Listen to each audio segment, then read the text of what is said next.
Today we'll be learning how to cut fabric using our rotary cutter, our ruler, and our self-healing cutting mat. To begin, we're going to be using our half-yard cut of fabric. Now fabric has two selvaged ends and a fold in the center. So to start with, we'll take our two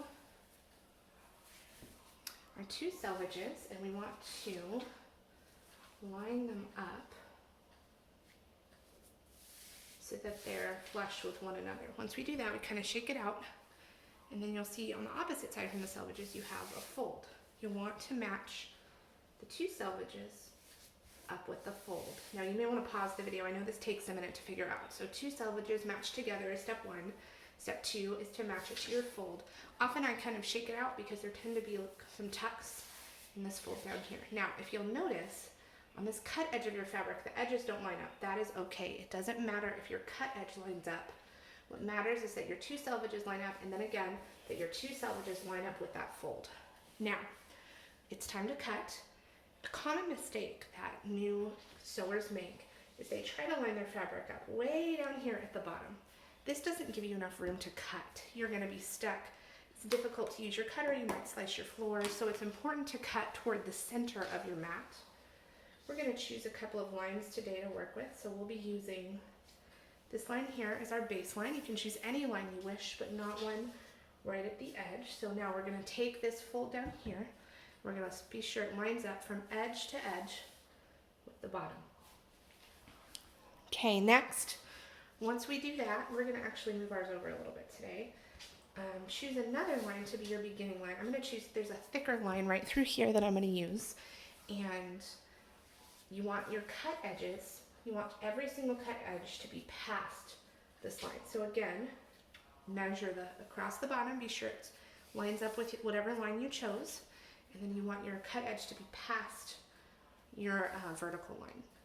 Okay, you may want to pause it and do that. Once you've done that, you'll take your ruler and you'll line your ruler up with this line that you've chosen, your vertical line. So you can see I check the top, I check the bottom, and then to ensure accuracy, I also square it off with a line here. So I have a horizontal line and a vertical line to be sure my line is accurate.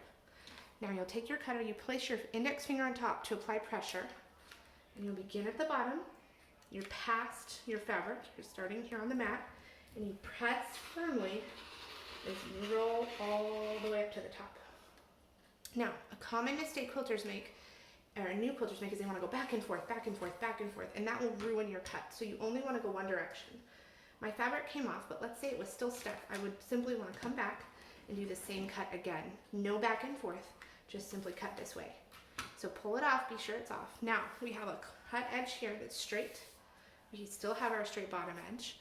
So today we're going to be cutting 3.5 inches for some squares and some strips. So first, when it's time to cut your 3.5 inches, you'll count 1, 2, 3. Each block is an inch. So 1 inch, 2 inch, 3 inch, and then you need this 1/2 inch. So if you look at your ruler, it has marks on it. Each of these marks is a 1/4 inch. You can use your own ruler to figure this out, but find the 1/2 inch, and you'll want to line that 1/2 inch up line. So do you see how I have a 1/2 inch here? So 1 inch, 2 inch, 3 inch, 4 inch and a half. So I'm actually off. So I'll move mine back. So here we go. I have 1 inch, 2 inch, 3 inch and a half. Okay? Now, as a quick note, for squares, you start with these strips and then you slice them this way into squares. I'll show you how to do that in a minute. If you have any kind of strip, so in our new quilting pattern, we'll have a strip, you always want to cut this way so that the shorter end is on the selvage. You don't want to cut across this way. Anytime you're working with a pattern, you want to use this, you always want to go this way with your fabric. Okay. So here we have 1, 2, 3.5. We'll take our rotary cutter out, and again, press firmly on this line all the way down. Now this time mine didn't quite, you can see it didn't quite go all the way. So again, I'm going to start here again and just cut again. Like I said, you never want to do a back and forth, just one direction. Okay, so now we have our strip. So if you had more strips to cut, you would continue down this way and you'd cut however many you need. But we're just going to practice today with our one strip. So now I'm going to turn it so that it's long ways, okay? And this is gonna be how we cut our square. So first, you don't wanna use your selvage in your, when you're using quilt squares because it has little funny holes in it and it feels different if you feel it. So again, we're going to line up a cut edge along any line. Just remember, not at the very bottom, you want it in the middle. We're going to come over here and trim off those selvages. So I'm going to line my ruler up here and here. Okay, and I'm going to trim off. So now my selvages are gone, my fold is gone, and I have another nice clean edge here. Okay, so now we want a 3.5-inch square, which means we're going to count 1, 2, 3.5, and we'll do another slice. All right, and you can see now we have our squares. So that's the same procedure you'll use for any type of cutting. Whether large or small, you simply count out how far you need, and then you turn it sideways and slice it up accordingly. If you were to need a strip, all you would have to do is unfold your fabric and place it along your line.